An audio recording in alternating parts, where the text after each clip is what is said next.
We are now getting reports of a nuclear exchange between US and Iraqi forces. It has just come through that Iraq has launched a nuclear missile against the United States.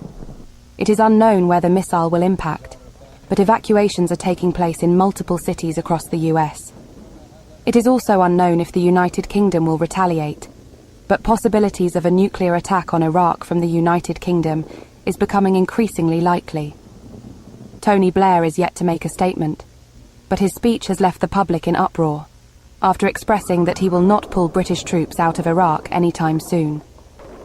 And if this House now demands, and this is the choice before us, if this House now demands that at this moment, faced with this threat from this regime, that British troops are pulled back, that we turn away at the point of reckoning, and this is what it means, what then? What will Saddam feel? Strengthened beyond measure. What will the other states who tyrannize their people, the terrorists who threaten our existence, what will they take from that? That the will confronting them is decaying and feeble. Who will celebrate and who will weep if we take our troops back from the Gulf now? US President George Bush has also condemned the US troop situation in Iraq. At this hour, American and coalition forces are in the early stages of military operations to disarm Iraq, to free its people, and to defend the world from grave danger. On my orders, coalition forces have begun striking selected targets of military importance to undermine Saddam Hussein's ability to wage war.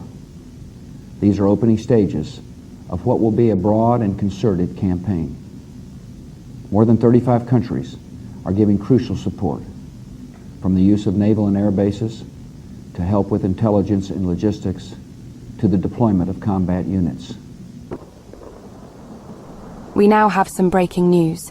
Both United States and United Kingdom governments have announced that they will begin withdrawing troops from Iraq due to further escalation of the war.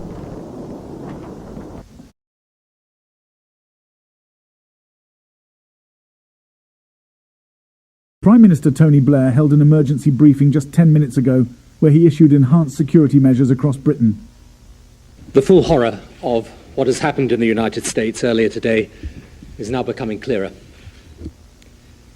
It is hard even to contemplate the utter carnage and terror which has engulfed so many innocent people.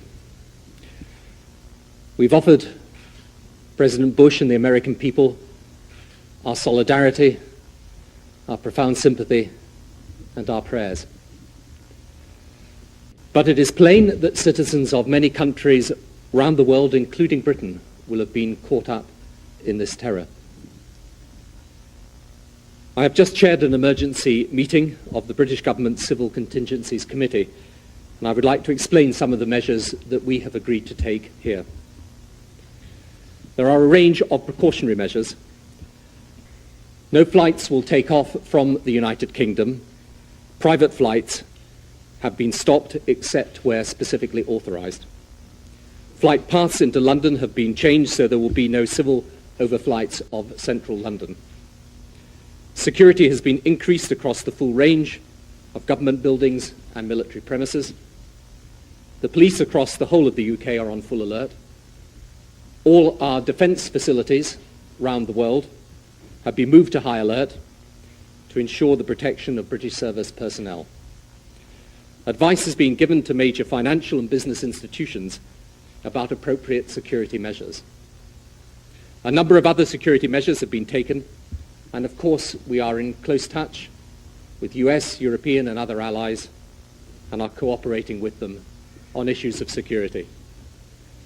All relevant ministers remain in communication, and the committee, the Civil Contingencies Committee, will meet again tomorrow at 8 a.m. Obviously, some of these measures will lead to some disruption, and I hope people understand that. As for those that carried out these attacks, there are no adequate words of condemnation. Their barbarism will stand as their shame for all eternity. As I said earlier, This mass terrorism is the new evil in our world. The people who perpetrate it have no regard whatever for the sanctity or value of human life. And we, the democracies of the world, must come together to defeat it and eradicate it. This is not a battle between the United States of America and terrorism, but between the free and democratic world and terrorism. We therefore here in Britain stand shoulder to shoulder with our American friends in this hour of tragedy, and we, like them, will not rest until this evil is driven from our world.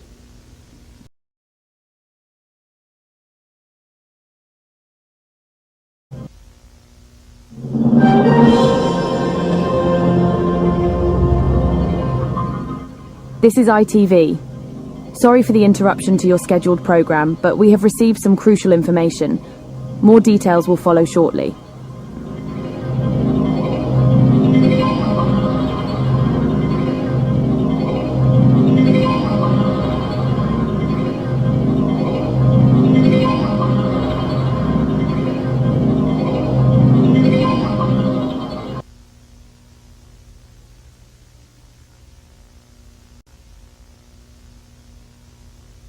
This is an emergency broadcast. Information of a possible nuclear attack against Britain has been received. All telephone lines have been temporarily disconnected. All media outlets, including television and radio outputs, will broadcast an emergency message. It is advised that you seek an immediate shelter and bring essential items such as canned food, bottled water, both to last up to 28 days, and a battery-powered radio. After the initial detonation, nuclear fallout will spread over the surrounding area. If you come in contact with fallout radiation, you could become seriously ill or even die.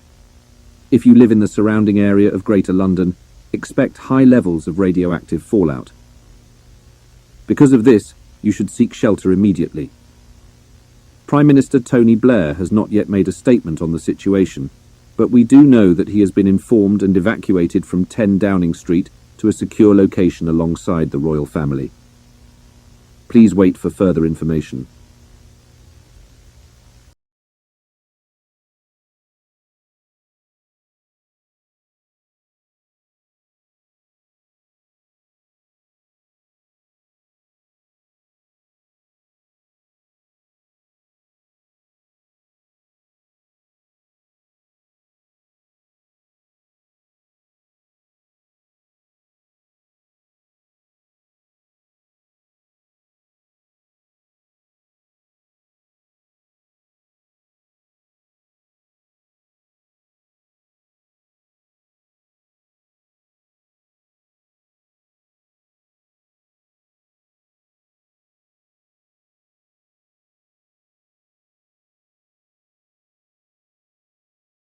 Of the Prime Minister.